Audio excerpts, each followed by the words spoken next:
on one hand, twice with my parents, once with school, most recently to Berlin with Zach during the Easter holiday, none of which has remotely prepared me to endure this 7-hour transatlantic torture. Nothing, not a book or an in-flight movie or even 3 mini bottles of whiskey, helps me to relax. The least bit of turbulence, every unexpected dip in altitude, signals the beginning of a crash. On the flight to Berlin, Zach noticed my anxiety and argued that this was precisely what was so interesting about air travel. It was to be regarded, he said, as an exercise in amour fati. As soon as you stepped through the doors, you were forced to resign yourself to the possibility that your conveyance will turn into your coffin. Your fate was no longer in your hands, no longer under your control.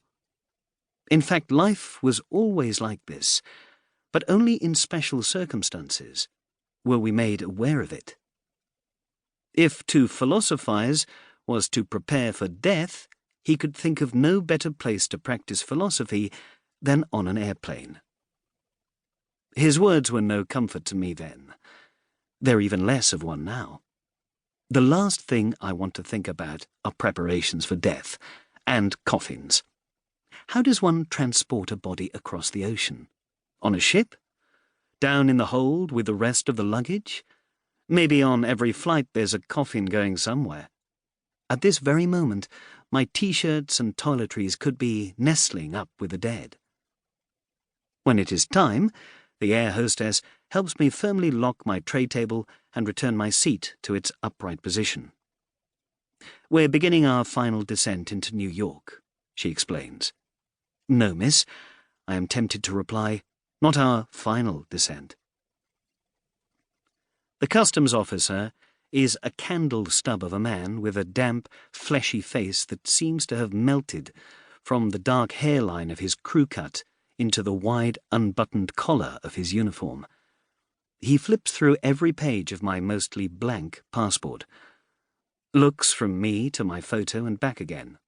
The photo, I remember, was taken at a booth in the galleries 3 or 4 years ago, in the thick of my rather dubious battle with puberty, right after one of those visits to the hairdresser which, because I no longer live with my parents, I am no longer obliged to make. I neutralize my expression and remove my glasses, as I had been instructed to do then. But it is only when my left eye, which has astigmatism, wanders toward my nose that the resemblance finally becomes clear to him. He asks me to confirm the information I had written on my declaration form. Student, 1 week. 232 West, 113th Street. Business or pleasure? Funeral. The stamp falls with a dull, bureaucratic thump. Welcome to the United States. I know what New York looks like from the establishing shots of countless films and television shows. But there the city is only as large as the screen you watch it on.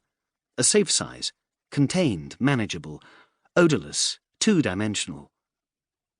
With clearly marked exit signs if you're watching at the cinema.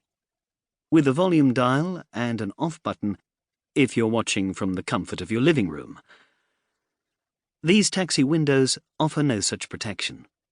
On the motorway, my driver slices through traffic, steering with one hand on the indicator and the other on the horn. When a removal van tries to pass us, he closes the distance at the last moment.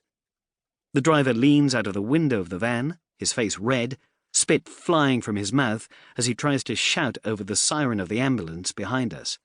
Not one to allow an insult to go unanswered, my driver rolls down the passenger side window, letting in the foul breath of late afternoon. I probably shouldn't have pushed my luck by getting off the plane. "Can you believe this shit?" he bellows a few minutes later. He's been trying to engage me in conversation since he first pulled me from the middle of the taxi queue at the airport, not sensing from my mumbled one-word answers that I'd prefer to be left alone. Our eyes meet in the rearview mirror, which is wrapped in the black...